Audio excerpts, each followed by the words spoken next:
Sevens Golden Diamonds, Ermalur, Vadadala. Mattancherry MASSLP സ്കൂളിൽ സ്നേഹപൂർവ്വം സുപ്രഭാതം പദ്ധതിക്ക് തുടക്കമായി. മട്ടാഞ്ചേരി MASSLP സ്കൂളിൽ സ്നേഹപൂർവ്വം സുപ്രഭാതം പദ്ധതിക്ക് തുടക്കമായി. വിദ്യാർത്ഥികളിൽ വായനാശീലം വർദ്ധിപ്പിക്കുക എന്ന ലക്ഷ്യത്തോടു കൂടിയാണ് സ്നേഹപൂർവ്വം സുപ്രഭാതം പദ്ധതി ആരംഭിച്ചിട്ടുള്ളത്. പദ്ധതിയുടെ ഉദ്ഘാടനം പടിഞ്ഞാറക്കോട് മുഹദ്ദീൻ പള്ളി ജമാഅത്ത് സെക്രട്ടറി CA ഫൈസൽ നിർവഹിച്ചു. സ്നേഹപൂർവ്വം സുപ്രഭാതം എന്ന പദ്ധതിയുടെ ഭാഗമായി MASSLP സ്കൂളിൽ നടത്തപ്പെടുന്ന ഒരു ചടങ്ങിൻ്റെ പരിപാടിയാണ്.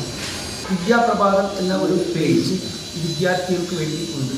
അത് വിദ്യാർത്ഥികൾക്ക് വളരെയധികം പ്രയോജനപ്പെടുന്ന ഒരു പേജ് ആയതുകൊണ്ടും ഈ പത്രത്തിൻ്റെ പ്രത്യേകത കണക്കിലെടുത്തുകൊണ്ടാണ് എല്ലാ വർഷവും ഈ സ്കൂളിൽ തന്നെ ഈ പത്രം വിതരണം ചെയ്യുന്നതും. MAS സ്കൂൾ എന്ന് പറയുമ്പോൾ നമുക്കറിയാം, ഒരുപാട് ആളുകൾ തിങ്ങി താമസിക്കുന്ന ഒരു പ്രദേശത്ത് വായിച്ചു വളരുക എന്ന ഒരു ഉദ്ദേശത്തോടു കൂടി നടപ്പിലാക്കുന്ന ഈ പദ്ധതിയിൽ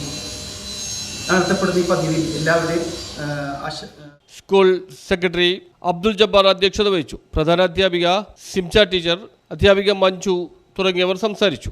സുപ്രഭാതം ദിനപത്രം എല്ലാ വർഷവും നമ്മളെ വിദ്യാലയത്തെ സ്വീകരിക്കാൻ വന്നതിൽ വളരെയധികം സന്തോഷമുണ്ട്. അതിനകത്ത് കുട്ടികൾക്ക് പഠിക്കാൻ വേണ്ടിയിട്ടുള്ള ഒരു ഷീറ്റ് തന്നെ തയ്യാറാക്കിയിട്ട് കുട്ടികളുടെ അറിവിലേക്കും അവർ വായിച്ചു വളരുന്നതിനും വേണ്ടി തയ്യാറാക്കി നമ്മളെ വിദ്യാലയത്തെ തിരഞ്ഞെടുത്തതിൽ അതിയായ സന്തോഷമുണ്ട്. സുപ്രഭാതത്തിൻ്റെ എല്ലാവർക്കും. News bureau, Mattancherry.